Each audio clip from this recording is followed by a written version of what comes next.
आशा संवाद के नए एपिसोड में आप सभी का हार्दिक स्वागत और नमस्कार। हम आज आपको सुमन सखी चैटबॉट के बारे में बताएंगे और चाहेंगे कि आप इसे प्रत्येक गर्भवती महिला, उनके परिजनों को इसके बारे में बताएं, जिससे आपके साथ साथ वे भी सहजता से गर्भावस्था की जिज्ञासाओं का समाधान कर सकें। हमारी सम्माननीय मिशन संचालक महोदया डॉक्टर सलोनी सिडाना हमारे साथ जुड़ी हैं, जो स्वास्थ्य कार्यक्रम में दिशा एवं प्रेरणा प्रदान करती हैं।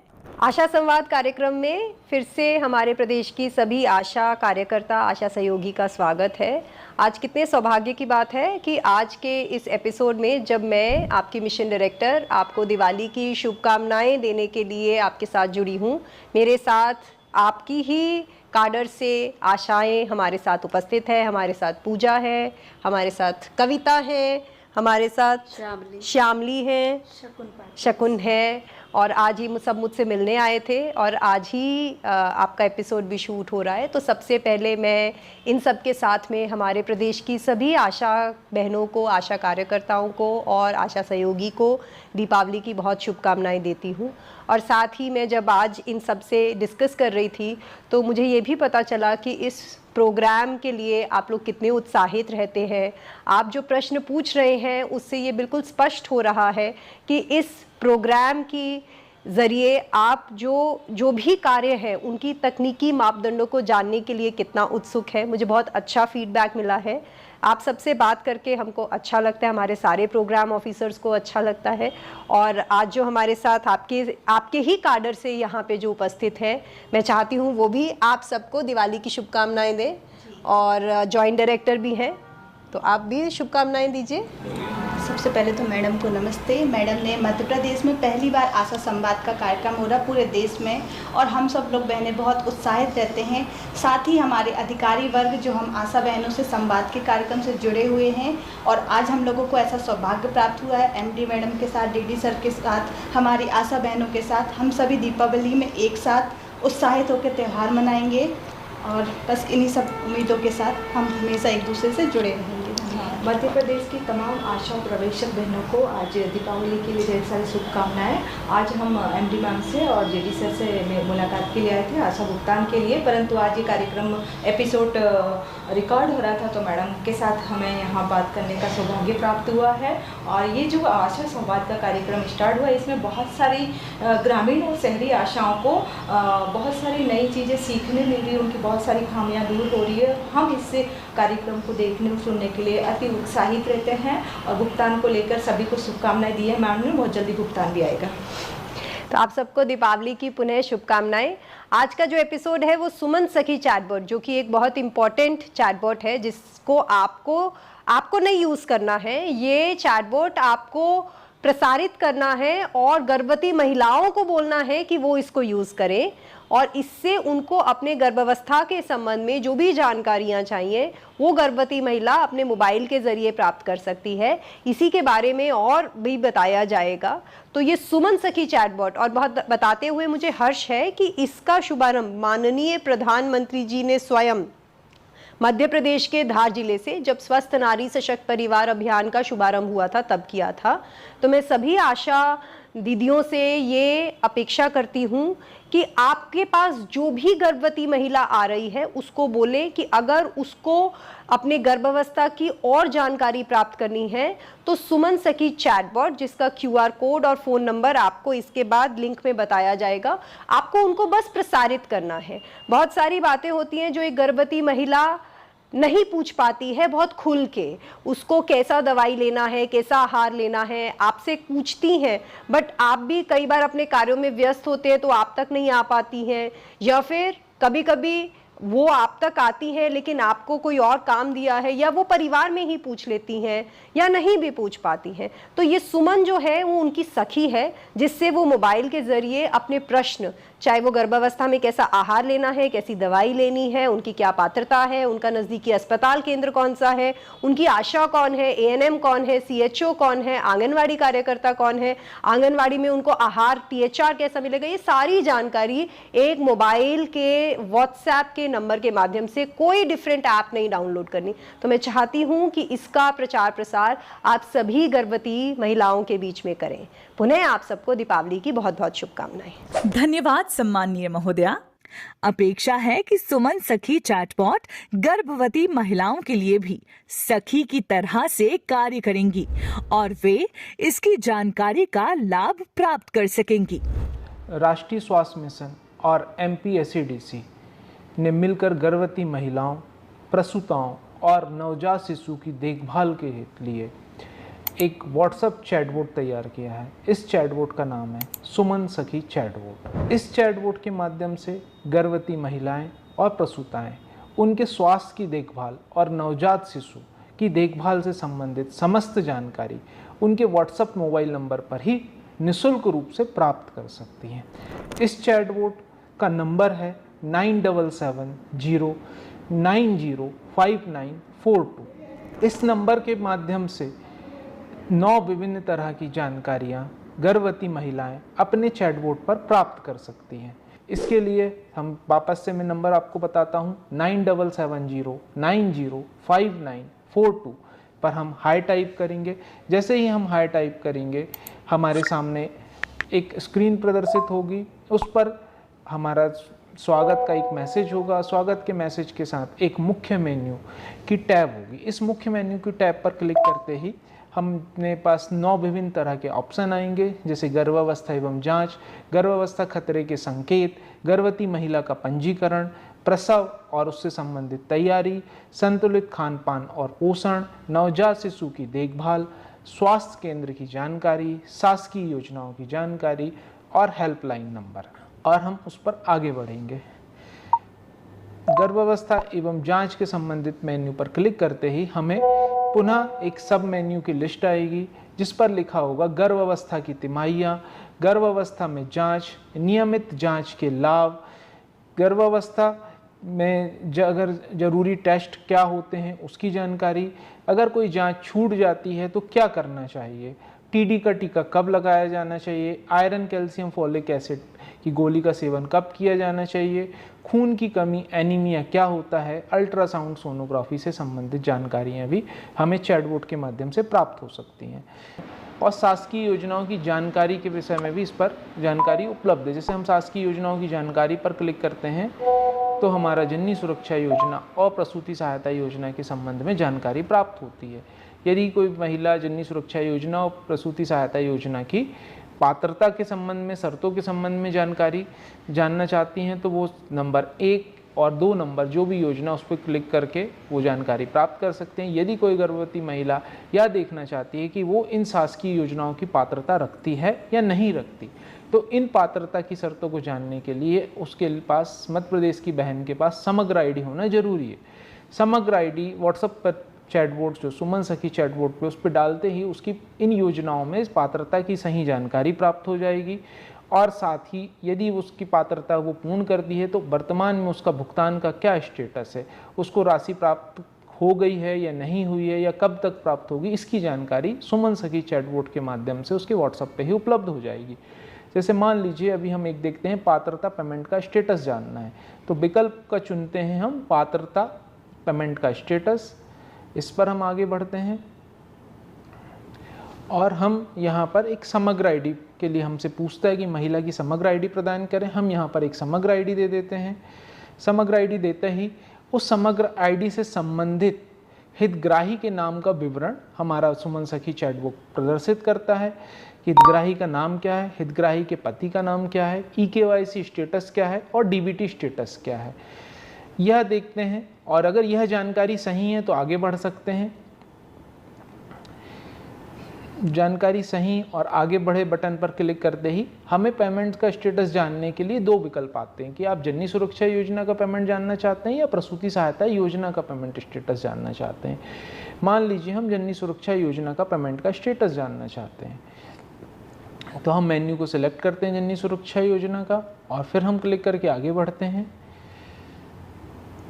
कन्फर्मेशन के लिए वो पुनः समग्र आईडी की हमसे पूछता है, उस समग्र आईडी को हम देते हैं और हमारी स्क्रीन पे हितग्राही की जननी सुरक्षा योजना के अंतर्गत पात्रता है या नहीं है, और यदि हितग्राही को उसकी पात्रता अनुसार राशि का भुगतान कर दिया गया है तो वो हमारे पास प्रदर्शित होने लगता है। अब हमारे कार्यक्रम का अगला चरण है प्रेरक कहानी। दमोह जिले के बटियागढ़ विकास खंड की आशा श्रीमती किरण लोधी ने HIV पॉजिटिव गर्भवती महिला की देखभाल की, भ्रांतियों से ग्रस्त परिवार को परामर्श दिया, इस प्रकार मां एवं शिशु की जान बचाई। आशा कार्यकर्ता श्रीमती किरण लोधी के कार्य क्षेत्र में एक गर्भवती महिला का पंजीयन किया गया। VHND के दौरान महिला के शरीर में हीमोग्लोबिन की मात्रा मात्र 4.5 ग्राम पाई गई, जो अत्यंत कम थी। स्थिति की गंभीरता को देखते हुए आशा ने उसे सामुदायिक स्वास्थ्य केंद्र में चलकर जांच कराने की सलाह दी, किंतु परिजन तैयार नहीं हुए। बहुत प्रयास के बाद भी जब वे अस्पताल नहीं गए तो आशा ने अपनी पर्यवेक्षक श्रीमती पूनम लोधी को बताया और दोनों ने परिवार को लगातार समझाया कि सही समय पर उपचार ही मां और शिशु दोनों की जान बचा सकता है। अंततः उनके प्रयासों से परिवार राजी हुआ और गर्भवती महिला को सामुदायिक स्वास्थ्य केंद्र बटियागढ़ ले जाया गया, जहां उसकी सभी आवश्यक जांचें की गईं। जांच रिपोर्ट में महिला HIV पॉजिटिव आई। इस जानकारी से पति अत्यधिक भयभीत हो गए। उन्हें समाज या रिश्तेदारों तक बात पहुंचने की चिंता थी, इसलिए पत्नी को पुनः अस्पताल भेजने से मना कर दिया। आशा और पर्यवेक्षक ने ये भरोसा दिलाया कि ये जानकारी पूरी तरह से गोपनीय रखी जाएगी। साथ ही सही समय पर इलाज न कराने से माता और शिशु को होने वाले खतरे की जानकारी गर्भवती महिला और उसके पति को दी। HIV से संबंधित भ्रांतियों को दूर किया। ये समझाया कि समय पर उपचार और सावधानी से सुरक्षित प्रसव संभव है और माँ बच्चे दोनों का जीवन सुरक्षित रखा जा सकता है। इसके बाद समस्त उपचार के लिए गर्भवती को जिला अस्पताल भेजा गया, जहां पर उसके रक्ताधान कराया गया। ART सेंटर से जोड़ा गया। महिला और उसके पति को निरंतर भावनात्मक सहयोग दिया, जिससे उसके आत्मविश्वास को बनाए रखने में मदद मिली। स्वास्थ्य सेवा प्रदाताओं ने भी परिवार को एकांत में बैठकर परामर्श दिया। अंततः महिला का सुरक्षित संस्थागत प्रसव जिला अस्पताल दमोह में कराया गया। महिला के साथ साथ उसके पति और शिशु को भी ART सेंटर से जोड़ा गया है। परिवार की गोपनीयता का विशेष ध्यान रखते हुए स्वास्थ्य टीम की देखरेख में उन्हें नियमित रूप से उचित दवाइयां और उपचार प्रदान किया जा रहा है। इस प्रकार स्वास्थ्य विभाग एवं आशा की सतर्कता से परिवार को उचित उपचार और सम्मान्य जीवन जीने का अवसर मिल सका। हमारी आशा बहनें इसी प्रकार से अपने अपने क्षेत्र में ऐसे कार्य कर रही हैं, जिसका सीधा लाभ समुदाय को प्राप्त हो रहा है। कार्यक्रम का अगला चरण और अंतिम चरण है पिछले एपिसोड में आपके द्वारा पूछे गए प्रश्नों का समाधान। हमारा पहला सवाल है, कई बच्चे बचपन से मानसिक रूप से अस्वस्थ होते हैं, उनके लिए आप सलाह या परामर्श दीजिए। कई बच्चों में जैसे हमें मानसिक स्वास्थ्य के बारे में, समस्या के बारे में जब ऐसा लगता है कि इसका स्वभाव या इसका बर्ताव नॉर्मल नहीं है, तो ऐसी स्थिति में सबसे पहले हम उसका असेसमेंट करते हैं। तो हमारी आशा बहनें हमारे निकटतम चिकित्सालय या मन कक्ष में उसको लेके जाएं, वहाँ उसका असेसमेंट करके ये डिसाइड किया जाएगा कि इसको समस्या क्या है। जब असेसमेंट हो जाता है तो उसके हिसाब से हम उसकी काउंसलिंग या उसके उपचार को निर्धारित करते हैं, जिसके लिए हम साइकेट्रिस्ट से सलाह लेते हैं या क्लिनिकल साइकोलॉजिस्ट जो है उसके बारे में तय करेगा कि इसको आगे किस ढंग से हम मैनेज करें, और उसके हिसाब से उसका भविष्य में हम कैसे उसके स्वास्थ्य में अधिकतम सुधार कर सकते हैं। और ऐसा देखा गया कि अधिकतम लोग हमारे काउंसलिंग से ठीक होते हैं, कुछ लोगों को दवाइयाँ भी देना पड़ती हैं, उनके साथ में वो बच्चे हमारे बहुत अच्छा आउटकम दे पाते हैं, बहुत अच्छा उनके स्वभाव में, बर्ताव में अंतर आता है। अगला सवाल, मानसिक तनाव के कारण क्या इंसान पागल भी हो जाता है? हाँ, ये हो सकता है। अगर बहुत लंबे समय से तनाव है, उस किसी से बात नहीं कर रहा है, तो कुछ समय बाद वो डिप्रेशन में चला जाता है। गहरे अवसाद की स्थिति में अगर वो लंबे समय तक रहता है तो खुद को नुकसान पहुंचा सकता है। जो हम आत्महत्या या सुसाइड की टेंडेंसी देखते हैं, उसका कारण भी यही है कि वो अपने मन के अंदर उसके विचार घूमते रहे, अवसाद बढ़ता गया, या किसी दूसरे को नुकसान पहुंचा सकता है, या उसके पागलपन की स्थिति सामने उत्पन्न होती है। तो सबसे पहले हम उसको सही जगह पर मन कक्ष में लोगों से मिलवाएं, वहाँ पर उसके वीडियो कॉन्फ्रेंसिंग के माध्यम से या उसका असेसमेंट करके हम ये तय करते हैं कि इसको किस स्तर का उपचार देना है, और जल्दी उपचार मिलने से अधिकतर जो अवसाद के लोग हैं वो ठीक हो जाते हैं। मन कक्ष में केवल सलाह दी जाती है कि दवाइयाँ भी दी जाती हैं? हाँ, ये बहुत शानदार सवाल पूछा आपने। मन कक्ष में हमारे सभी प्रकार की सुविधाएं मिलती हैं। जिनको सलाह की ज़रूरत है उनको सलाह है, जिनको हम चैटबॉट के माध्यम से उसके बहुत सारी क्वेरीज़ को हम सॉल्व कर सकते हैं, बहुत सारी जिज्ञासाएं उनको बता सकते हैं, वो करते हैं। उनको अगर किसी साइकेट्रिस्ट से बातचीत करना है तो वीसी के माध्यम से, वीडियो कॉन्फ्रेंसिंग के माध्यम से, या उसको प्रत्यक्ष उनसे मिलवाकर हम लोग उनको समस्या का निदान करते हैं। और अगर ज़रूरत होती है तो हम उनके लिए जो आवश्यक दवाइयाँ हैं वो भी उपलब्ध कराते हैं। तो मन कक्ष के माध्यम से उसकी मानसिक स्वास्थ्य की सारी आवश्यकताओं की पूर्ति करने का प्रयास किया जाता है, और इसका बहुत सारे लोग लाभ वर्तमान में ले रहे हैं। किशोरी बालिका का खून 5 ग्राम है, तो क्या उसे आयरन सुक्रोज या FCM इंजेक्शन लगवा सकते हैं? हाँ, ये भी आपने बहुत अच्छी चीज़ पूछी। हमारे खून की कमी जो होती है बचपन से किशोरावस्था में आती है। किशोरावस्था में अगर उसको खून की कमी है तो हम उसको आयरन कार्बोक्सी माल्टोज या FCM का इंजेक्शन अवश्य लगा सकते हैं। हमारा डॉक्टर उसको असेस करता है, इसीलिए हम किशोर बालक बालिकाओं को जो 100 दिन के लिए हम आयरन फोलिक की गोलियां देते हैं, उसके माध्यम से भी उनका खून बढ़ता है। उनको हम डिवर्मिन या कृमिनाशक गोलियां देते हैं, और FCM भी अगर डॉक्टर हमारा ये समझता है कि इसको FCM देना आवश्यक है तो असेसमेंट करके उसको एक FCM का इंजेक्शन लगा सकते हैं। इससे उनके शारीरिक, मानसिक समस्त प्रकार के स्वास्थ्य में बहुत अच्छा सुधार होता है। उनकी पढ़ाई में भी क्षमता वृद्धि होती है, और वो हमारे समाज में एक अच्छे वयस्क के रूप में विकसित होते हैं। सर जी, अगर गर्भवती महिला की सारी जांच सही आ रही है तो फिर भी उसे घबराहट होती है, तो क्या करें? अगर उसकी हमने गर्भवती की पूरी जांच करा ली है, सारी जांचों में सारा सही होने के बाद भी महिला को घबराहट हो रही है, तो ये सामान्य एक समस्या है। जब भी पहली प्रेगनेंसी होती है, सारी महिलाओं को कुछ न कुछ स्तर पर घबराहट होती है, आने वाली प्रक्रियाओं को लेकर, उनकी जटिलताओं जो उनने सोच रखी हैं, कैसे डिलीवरी होगी। तो हम उन्हें पूरी प्रक्रिया के बारे में जानकारी देकर, उनके परिवार के साथ बैठक कर, उनको काउंसलिंग कैसे करना है ये आपको ने सब सीखा हुआ है। फिर भी आपको आवश्यकता है तो आप अपने आशा फैसिलिटेटर के साथ उसको बैठकर, उसको संबंधित वीडियो दिखाकर, प्रक्रिया के बारे में पूरी जानकारी देकर, उसको सही सलाह देकर, और आवश्यकता अगर पड़ती है तो मन कक्ष से या CHO या हमारे डॉक्टर से काउंसलिंग कराकर उसकी जो चिंता या घबराहट डिलीवरी को लेके है उसको एश्योर्ड कर सकते हैं, और इससे उसकी घबराहट लगभग अधिकतर मामलों में केवल काउंसलिंग से उसको सुधार आ जाता है।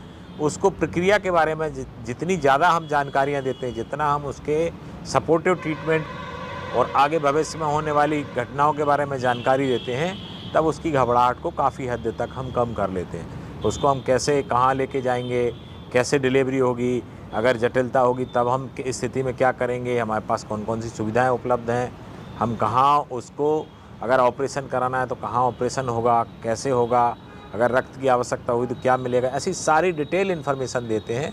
और बार बार उसके साथ बैठ के काउंसलिंग करने से उसकी घबराहट में अंतर आता है। आवश्यकता अनुसार हम साइकेट्रिस्ट से उसको वीडियो कॉन्फ्रेंसिंग के माध्यम से भी बात करा सकते हैं। धन्यवाद हमारे अधिकारियों, विशेषज्ञ और सभी आशा बहनों का। आशा है इस कार्यक्रम में दी गई जानकारी का अपने कार्य क्षेत्र में उपयोग करेंगी और अधिक संख्या में गर्भवती महिलाओं, उनके परिजनों को सुमन चैटबॉट का उपयोग करने के लिए प्रेरित करेंगी। सभी आशा बहनों को दीपावली की अग्रिम शुभकामनाएं। कृपया YouTube चैनल को सब्सक्राइब करें, जिससे संवाद की प्रक्रिया से सरलता से जुड़े रह सकें। हम मिलेंगे अगले एपिसोड में।